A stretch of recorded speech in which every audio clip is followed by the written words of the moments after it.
Mwana kino kitegeeza ekintu kinene nnyo.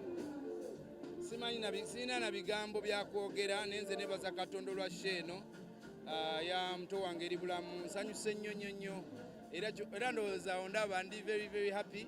Kino kitegeeza nti gospel music alina gy'alaga era nyina abantu bangi nnyo ab'okwebaza abasitandinze ne eri bulamu naye Mukama Katonda asaba bampere omukisa abampere emitima gyakye gyanya kwasobola bamenya bonna because a lot of people have been there for eri bulamu namwe mwenyini nzijukirayo nakuwa eri bulamu ne gamani imirirawo ddani eri bulamu nenkwebaza naawe mwenna mberedde omwana mwebale nnyo Mukama bampere omukisa. Ekiddako abayimbi era bakyalina concert aba gospel bangi naye mukimanyi tulina concert eya history bayita Genesis concert egenda kuba happening guno omwaka. It's going to be historical, my brother. I don't have words to say. Ndoza nyatana ko bagamba ebigambo bange ekintu kigenda kyokyerera but very soon ngenda bayita. I give you the dates, I give you the venue, I give you everything because muchimanyi we do it with you guys. And the fact that you guys have decided to stand with the artists and most especially the gospel artists, I can't thank you enough, man. Ze mumbereddewo since 2012 mubadde mubeerawo so sina kye nsobola bawo okujja kubasabira omukisa.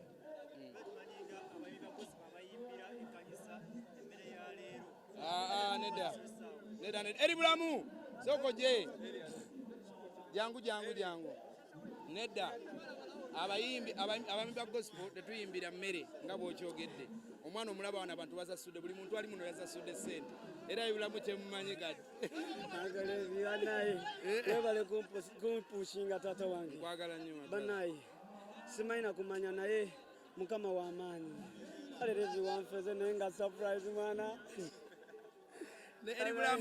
eri bulamu mu kituufu kiri nti twali tulina shows zetwali baali batubuukingako naye ngaekirungi tebannaba kukola ki nga tebannaba kusasula ate nga teziri mu Kampala nenjogera ne ankoliyo ne mugamba mwana omanyi wawulidde mu show ya eri bulamu gyeri ne mugamba ankoliyo sente zireke tugende tuyimirirewo ki omwana so ye nalowooza nti era tukyagenda era abadde ngaali awo nga mupostinga mu internet wera ku live Facebook yange biki naye nga tamanyi nti sigenda kubeera ng'amanyi sigenda beerawo so leero mpulidde nnyo essanyu okujja to surprise this boy. I love him era abantu abasinga bangamba oyo omwana omwagalako ki but mwagala because he is really willing to be the change he wants to see in the gospel industry. Kati kankubulira ekintu kimu kyotamanyi olunaku lwe nawulira nti nfunye breakthrough lwe lunaku lwe wampa ku show yo okuyimba kutande replay lugogo nze muyimbi yeko omuto eyayimba ne simanyi oba wakigenderera oba tewakigenderera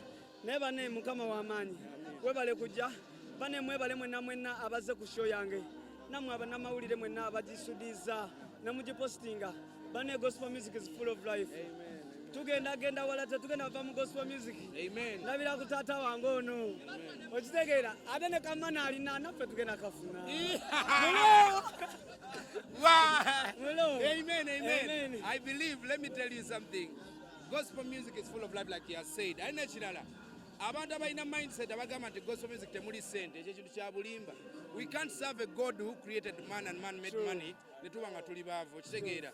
So eri bulamu agenda gula motoka yino already we agenda gula endala kwegamba abantu bagenda laba nti ddala Katonda ali mu kukola mu bulamu bwe. And today it has been my happiest day this year, I swear. Nanaso feelinga happy fa kumacha yajja yesterday waka netubeera awo netugaze nesigala nga nsaba. I was scared of course nene sigala nga zalenga Mukama tuwe sanyu. No, of course munange shows ziba shows, you understand? Shows sigamba mbo olina abantu bewawadde free tickets eno show yabadde yakuyingira naye abantu beewaayo ne bajja ne basasula ate kantu wali omukisa guno okwebaza Pastor Bunjingo yabiyimirirawo era eri bulamu n'ayita abantu bajje bamuwagire Mukama Katonda amuwa omukisa, you understand?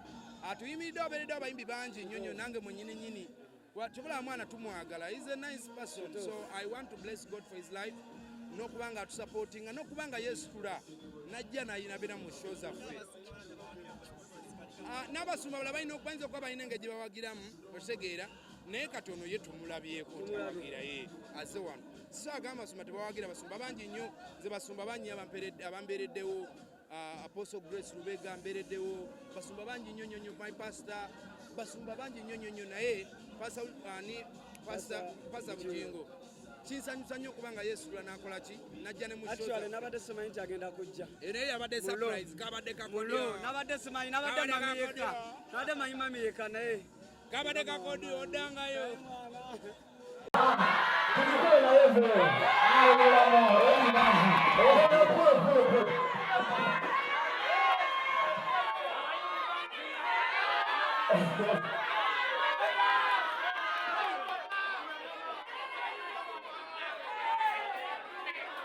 Levixone wanatu. Apate haleluya mfese. Wali. Nabasa mukama mwebale kuwagira eri mulamu mukubiregereza Yesu Kristo. Mwebale nnyo mwebale ddala eri mulamu mukimanyi mwagala nnyo. Kubadde tulina kikola kubanga nzija mu kifo kino. Nga mwana Levixone nyimbi. Yanga yalina shobiri emasindi. Namba naye mwana.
Mama jambo wani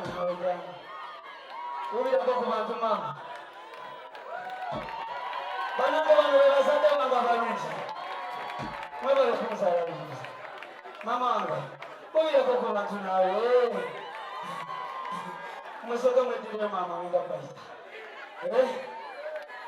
tukenya maso wanafaiba edishoni